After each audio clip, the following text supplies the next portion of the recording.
तो the boys season 5 की episode 6 में एक्सप्लेन कर रहा हूँ यहाँ पे। स्टार्टिंग में यहाँ पर हम एक बुढ़े को देख रहे हैं। यहाँ पर ये सेट करता है, अपने आप को एकदम ग्रूम करता है, थोड़ा थोड़ा पाउडर चीनी भी सूंघ लेता है। जो तुम्हें समझ में आ रहा है ये नशेड़ी भी है। और यहाँ पर जब हम इसके कॉलर पे देखते हैं तो यहाँ पे लिखा होता है चेट वैंडरबिल्ट। खुद एक सुपर हीरो है, इसका नाम होता है द लेजेंड। तो ये जो द लेजेंड है वो फॉर्मर एक सीनियर वाइस प्रेसिडेंट है of hero management at what America. तो यहाँ पर ही वो काम से इसको निकाल दिया गया हो सकता है और अब ये यहाँ पर ही पॉपकॉर्न भाजने का काम कर रहा होता है थिएटर पे। तो यहाँ पर दूसरे सीन में हम देखते हैं चेट को विजिट करने के लिए आते हैं द बॉयज की टीम। और यहाँ पर वीडियो को स्टार्ट करने से पहले मैं ये भी बताना चाहता हूँ कि यहाँ पर जो नाम लिया गया है एक हीरो का, वो हीरो का नाम अगर मैं बार बार वीडियो में लूँगा तो मेरे को लगता है यहाँ यूट्यूब का एआई कुछ और ही समझ लेगा। तो यहाँ पर हम रियल नाम ना लेके इसको हम गोला साइट बोलेंगे, प्लीज़ समझ लेना गोला साइट। तो गोला साइट ही सही। तो यहाँ हम एमएम और चैट से बात करते हुए देख ही रहे होते हैं। एमएम यहाँ पर ही बोलता है कि गोला साइट का हमें लोकेशन चाहिए। यहाँ पर ही गोला साइट जो होता है वो काफ़ी ज़्यादा पुराना हो चुका है ये सब, लेकिन यहाँ पर ज़्यादा फोर्स करने के बाद चैट यहाँ पर तब बताता है कि गोला साइट को हम लोग तो बुला नहीं सकते हैं, लेकिन उसकी एक गर्लफ्रेंड थी जो बहुत पुराने से ये लोग गर्लफ्रेंड बॉयफ्रेंड है, वो हो सकता है तो बुला सकता है। यहाँ दूसरी सीन में हम देख रहे होते हैं कि होमलैंडर दूसरे बंदे के ऊपर V1 टेस्ट कर रहा होता है। ये V1 ओरिजिनल V1 नहीं था, इसको रेप्लिकेट किया गया है बाय सेज। सेज का काम यहाँ पर ये है कि जो V1 का ओरिजिनल फॉर्म होता है ठीक उसी को रेप्लिकेट करे, लेकिन यहाँ पर ही सेज उसको रेप्लिकेट नहीं कर पा रही थी और इसी के वजह से अभी तक ये कितना 35 या 36 बंदे के पर ये टेस्ट हो रहा है और भाई सब बिल्कुल भयंकर मौत मरते हैं। तो यहाँ पे जो सेज होती है वो डीप को बोलती है कि इनका कुछ तो पंगा होता है तेल का लेके अमेरिका, और तेल का तो तुम्हें तो रिलेशन पता ही है क्या है। तो यहाँ पर जो सेज होती है वो डीप को बोलती है कि कहीं पर अलास्का में तेल का पाइपलाइन है, उस पाइपलाइन को बंद कर दिया गया है वहाँ के आदमी के प्रोटेस्ट की वजह से, और डीप का काम है वहाँ से वो आदमी को हटाना और वो पाइपलाइन को फिर से, वो तेल का पाइपलाइन को फिर से चालू करना। डीप यहाँ पर ही डीप यहाँ पर ही राजी हो जाता है क्योंकि जान है तो जहान है। दूसरी सीन में हम देखते हैं सेज और एशली को बात करते हुए। तो यहाँ पर जो फर्स्ट एशली होती है, जब सेज उससे बात कर रही होती है तो सेज बोलती है कि एशली को सोल्जर बॉय का दिमाग पढ़ना होगा कि वो लोग क्या करने की कोशिश कर रहे होते हैं। तो ये एशली तो भाई इसको बिल्कुल ही एकदम रेडी नहीं रहती है ये बात के लिए। तो यहाँ पर जो सेज होती है वो यहाँ पर एशली को बेहोश कर देती है, और जब एशली यहाँ पर बेहोश हो जाती है तो उसका ऑल्टर ईगो आता है। यहाँ पर इसके ऑल्टर ईगो को सेज मनाती है कि वो सोल्जर बॉय का दिमाग पढ़े, और यहाँ पर इसके ऑल्टर ईगो मान जाती है। यहाँ पर दूसरे सीन में हम देखते हैं कि जब सोल्जर बॉय यहाँ पर आके सेज से बात कर भी रहा होता है तो यहाँ पर एशली की जो ऑल्टर ईगो होती है वो कहीं पे छुप के, तब यहाँ पर एशली की ऑल्टर ईगो आके सेज को बताती है कि इनको तो सोल्जर बॉय को तो V1 का पता पहले से लग ही चुका है, इनके पास लीड आ चुकी है, और होमलैंडर ने ये बात सेज को कन्वे करने के लिए सबको मना तक किया है कि सेज को कोई बताएगा नहीं। यहाँ पर ही कोई तो एक पुराना हीरो है जिसका नाम है गोला साइट, और वो V1 गोला साइट के पास है। और यहाँ पर ही ये भी बताया जाता है एशली का ऑल्टर ईगो के बारे में कि सोल्जर बॉय ऐसे दूर दूर से तो होमलैंडर को बिल्कुल पसंद नहीं करता है, लेकिन वो अंदर से होमलैंडर को लिए काफ़ी ज़्यादा प्राउड है, जो कि ये बात सेज के प्लान के लिए बिल्कुल अच्छा नहीं होता है। तो यहाँ दूसरी सीन में हम देखते हैं कि चैट और किमिको वही गोला साइड के गर्लफ्रेंड के पास में आती है। असल में ये गर्लफ्रेंड तो काफ़ी ज़्यादा ओल्ड बुढ़िया होती है। तो यहाँ पर इस गर्लफ्रेंड का नाम भी होता है गोल्डी, तो इससे हम यहाँ पर गोल्डी गोल्डी बोलेंगे। अब भाई साहब जहाँ पर ही ये रहती कहाँ पर है, तो एक संस्था होता है जो ओल्ड सुपर हीरोज़ के लिए होते हैं। यहाँ पर सब ओल्ड जो सुपर हीरोज़ रहते हैं, तो यहाँ पर ये जो गोल्डी होती है इसी संस्था में रहती है। एज यहाँ पर जब ये लोग बात करना चाहते हैं और यहाँ पर ये गोला साइड का नाम आ जाता है, तो यहाँ पर इसकी गर्लफ्रेंड गोला साइड से बात बिल्कुल नहीं करती है। इनका बात करना तो कब का बंद हो चुका है एज पर ये गोल्डी। और यहाँ पर ही जो यहाँ के संस्था के जो लोग होते हैं वो भी सुपर हीरोज ही होते हैं, और यहाँ पर ही वो लोग चैट और किमिको को यहाँ से भगा देते हैं। तो यहाँ पर जैसे हमने देख ही लिया था कि सेज ने डीप को एक काम दिया था कि जो ऑयल का जो पाइप है उसको साफ करने का, उसको क्लीन करने का, जो प्रोटेस्टर है वहाँ से उनको हटा देने का। और यहाँ पर एक ऐड भी चलाया जाता है बाय डीप कि अब जितना भी जो तेल का जो पाइप है वो सब कुछ साफ़ हो चुका है, सब कुछ ठीक हो चुका है। और ये वीडियो देखता है ब्लैक नॉयर। तो यहाँ पे फिर दूसरी सीन में हम देखते हैं कि डीप की हालत ख़राब हो चुकी है।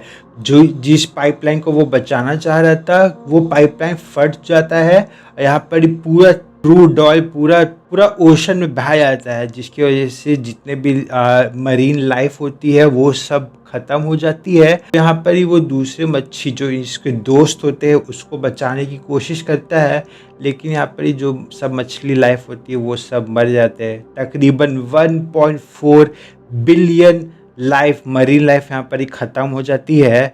और जब यहाँ पर ही डीप काफ़ी ज़्यादा परेशान होता है, बिल्कुल ही डिप्रेस टाइप का होता है, तो ये जब नॉयर के साथ बात कर रहा होता है नॉयर बोलता है कि हाँ वो छेद तो मैंने ही किया था, पाइपलाइन पे वो छेद मैंने ही किया था, क्योंकि एज हमें पहले एपिसोड में हमने देख ही लिया था कि नॉयर का जो डायरेक्टर है उसको मरवा दिया गया था बाय डीप। तो यहाँ पर ही वही बदला ले रहा है नॉयर। डीप होता है भाई वो तो बिल्कुल ही पागल होता है, एक रस्सी से लेके वो नॉयर को दबा के रखता है, और यहाँ पर नॉयर का ही जो पीठ पे छुरी होता है उसी छुरी से वो नॉयर को ख़त्म कर देता है। तो यस यहाँ पर ही ब्लैक नॉयर इज खत्म। शायद यहाँ पर हम देखते हैं कि गोल्डी को तो हम लोग अपने साइड में नहीं कर सकते, तो फिर क्या होता है, साइड में नहीं कर पाए तो उठा लो। तो यहाँ पर ही गोल्डी को उठाने का प्लान हो जाता है बाय द बॉयज़। यहाँ पर ही द बॉयज़ की पलटन गोल्डी को जब उठाने जा ही रहे होते हैं तो यहाँ पर ही उसके दूसरे दोस्त पे आ जाते हैं। और प्लीज़ मेरे को मत बोलना कि ये एक्सप्लेन करने के लिए कि उनके दोस्त के पास क्या क्या पावर थी। मैं बता नहीं पाऊँगा यार, लेकिन बस इतना समझ लो कि काफ़ी माय गॉड कैसे बताऊँ, काफ़ी हैवी बॉल्स वाली काम है, काफ़ी हैवी बॉल्स वाली पावर थी उन पे, बस इतना ही समझ लो। और तो यहाँ पर ही द बॉय की जो पलटन होती है वो गोल्डी को यहाँ से उठा ही लेते हैं।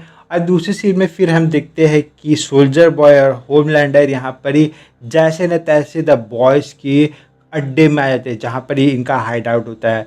इनका हाइड आउट पे यहाँ पर एक लैपटॉप होता है, वो जो लैपटॉप को निकालते हैं एक वीडियो चल रहा होता है जहाँ पर ही होमलैंडर और क्लारा स्ट्रोम फ्रंट, जिसको अगर तुम्हें नहीं पता स्ट्रोम फ्रंट ये शायद आप सीज़न पता नहीं कौन से सीज़न में दिखाया गया था, लेकिन यहाँ पर ही क्लारा और होमलैंडर यहाँ पर ही घपा घप कर रहे होते हैं। और ये वीडियो देखता है सोल्जर बॉय। तुम्हें अगर नहीं पता होगा तो स्ट्रोम फ्रंट और सोल्जर बॉय जब यंग होते थे तो घपा घप ये लोग करते थे, और सोल्जर बॉय काफ़ी ज़्यादा प्यार करता है क्लारा उफ स्ट्रोम फ्रंट को।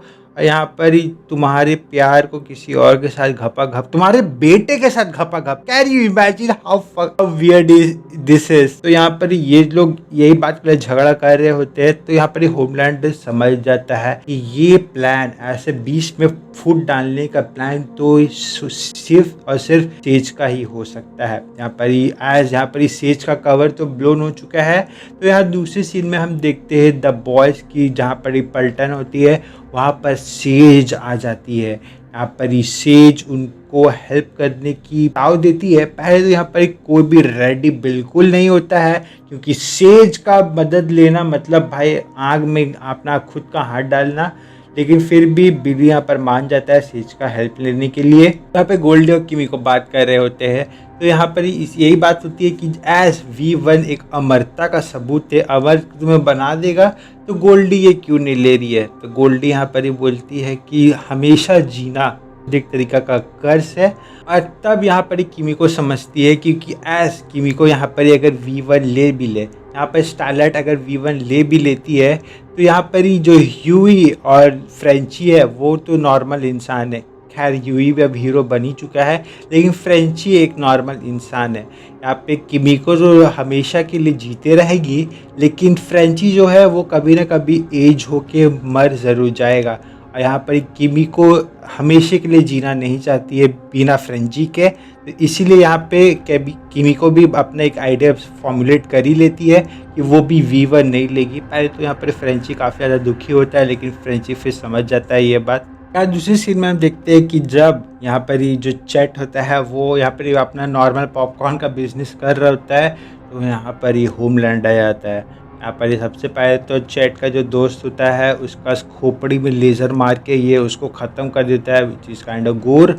और यहाँ पर तब चैट काफ़ी ज़्यादा डर जाता है।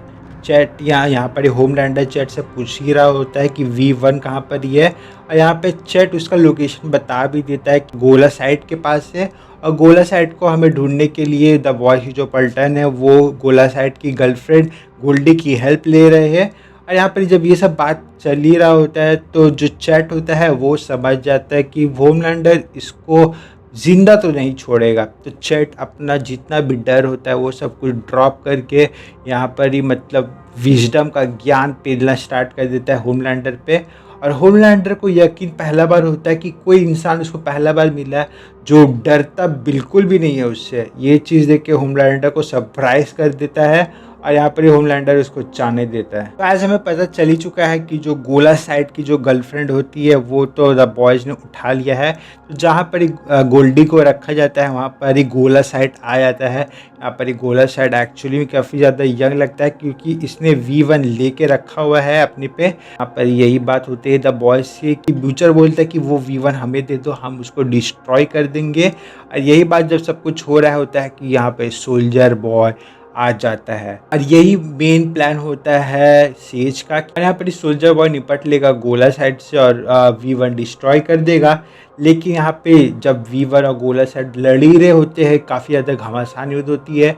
उसके बाद ये लोग कूल डाउन होते हैं, बातचीत करते हैं। गोला साइड फिर अपना दिल की बात बोलता है कि मेरे को अब हमेशा अमर नहीं रहना है, मेरे को भी इंसान बना दो। तो यहाँ पर ही सोल्जर बॉय के पास एक तरीका होता है जिससे वो सब पावर खींच लेता है गोला साइड से और गोला साइड को नॉर्मल ह्यूमन बीइंग बना देता है कि अब वो मर सकता है। तो गोला साइड ये खुशी हो के वो V1 सोल्जर बॉय को दे देता है। और यहाँ पर जब सोल्जर बॉय के हाथ में ये V1 आता है तो यहाँ पर ये होमलैंडर आ जाता है। और ये सब कुछ द बॉयज़ की पलटन देख रही होती है एक गांच में छुप के। और यहाँ पर भाई साहब ये पहले तो द होमलैंडर को लगता है कि ये V1 के लिए लड़ना पड़ेगा सोल्जर बॉय के साथ, लेकिन सोल्जर बॉय हमें सरप्राइज कर देता है। लास्ट में हम देखते हैं कि सोल्जर बॉय वो V1 होमलैंडर को दे देता है। यहाँ पर होमलैंडर बोलता है क्यों मेरे को दिया, क्यों तुम तो मेरे को हेट करते थे ना। लेकिन फिर सोल्जर बॉय बोलता था कि मैं क्लारा को ज़्यादा प्यार करता था, इसी के वजह से एज क्लारा होमलैंडर के साथ भी संभोग की होती है। तो ये कुछ अलग सा द मेस्ड अप सा जिसको मैं एक्सप्लोर नहीं करना चाहूँगा, ऐसा टाइप का रिलेशनशिप बना देता है। और इसी के वजह से वो V1 होमलैंडर को दे देता है। एज यहाँ पर ही होमलैंडर अपना आँख से लेज़र फाड़ के वो V1 का इंजेक्शन लेता है और भाई साहब होमलैंडर आँखों से लेज़र का बारिश कर देता है। इतना लेज़र पूरा आँख पूरा आसमान तक वो लेज़र जाता है। और यहाँ पर होमलैंडर बिल्कुल पागल जैसा हो जाता है। और यहाँ पर ये सब द बॉयज़ की पलटन एक कोने में छुप के देख रही होती है। बूचर की फट आती है, बूचर बोलता है रन, और यहीं पर ये एपिसोड होता है ख़त्म। And that's all for this video. मिलते हैं नेक्स्ट एपिसोड में। एक दो एपिसोड और है और द बॉयज़ की पूरी सीरीज़ हमेशा के लिए ख़त्म हो जाएगी दोस्तों।